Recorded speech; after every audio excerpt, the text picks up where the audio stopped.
2023 yil 31-yanvar kuni O'zbekiston Prezidenti Shavkat Mirziyoyev O'zbekiston qurolli kuchlarini qurollantirish va mudofaa sanoati sohasida davlat boshqaruvini takomillashtirish bo'yicha chora-tadbirlar to'g'risidagi farmonini imzolagan edi.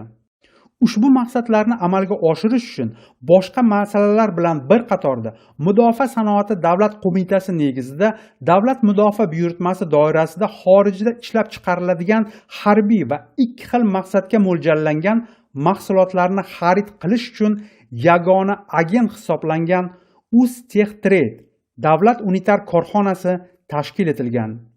Bugungi kunda Uztextrade korxonasi yiliga taxminan 5 milliard AQSh dollari miqdoridagi byudjetga ega bo'lgan O'zbekiston qurolli kuchlar uchun xaridlar monopolistidir. Prezident Shavkat Mirziyoyevning taklifiga ko'ra Xatamjon Bahramjonovich Yusupovni Uztextrade korxonasi direktori etib tayinlandi. Davlat xavfsizlik xizmati o'z xavfsizlik boshqarmasidagi korrupsiyalashgan xodimlari himoyasida Uztextrade direktori Aksum va Inkas kabi shubhali obro'ga ega bo'lgan xorijiy kompaniyalar bilan harbiy texnikalarni xarid qilish bo'yicha bitimlar tuzib kelgan. Armiya ehtiyojiga harbiy texnikalarni yetkazib berish uchun to'lovlarni amalga oshirilganidan so'ng Xotamjon Yusupov vositachilar orqali sotuvchilardan pora olar edi.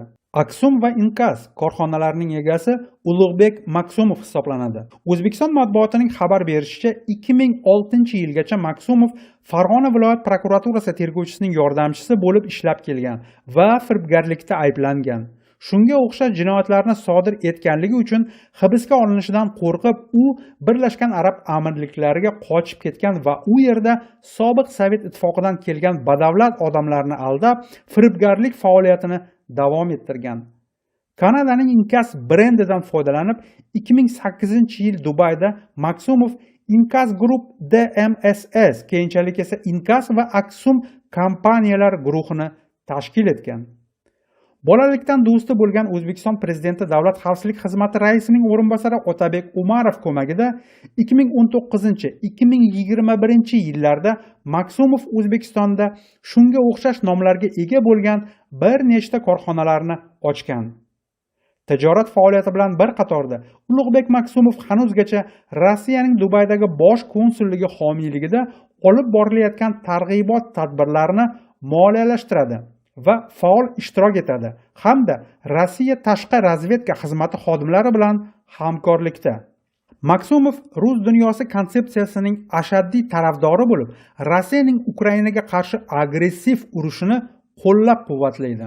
Maksumovning Toshkentdagi shunday korxonalardan biriga DXX o'z xavfsizlik boshqarmasining xodimi Timur Shorixsiyevning ukasi Farruh Shorixsiyev ishga joylashtirilgan. Maksumov va Yusupov korxonalari o'rtasidagi har bir shartnomalaridan so'ng Farruh Shorixsiyev Birlashgan Arab Amirliklariga uchib, bir necha kundan so'ng Toshkentga katta miqdordagi naqd pul bilan qaytib kelgan. Ushbu turdagi operatsiyalar, ya'ni davlatdan o'g'irlangan pullarni xalqaro miqyosda yuvish muntazam ravishda amalga oshirib kelingan.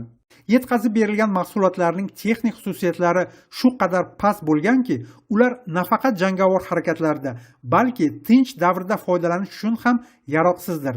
Bunda yetkazib berish qiymati haqiqiy narxdan bir necha barobar, ayrim holatlarda esa 5 barobargacha oshirilgan.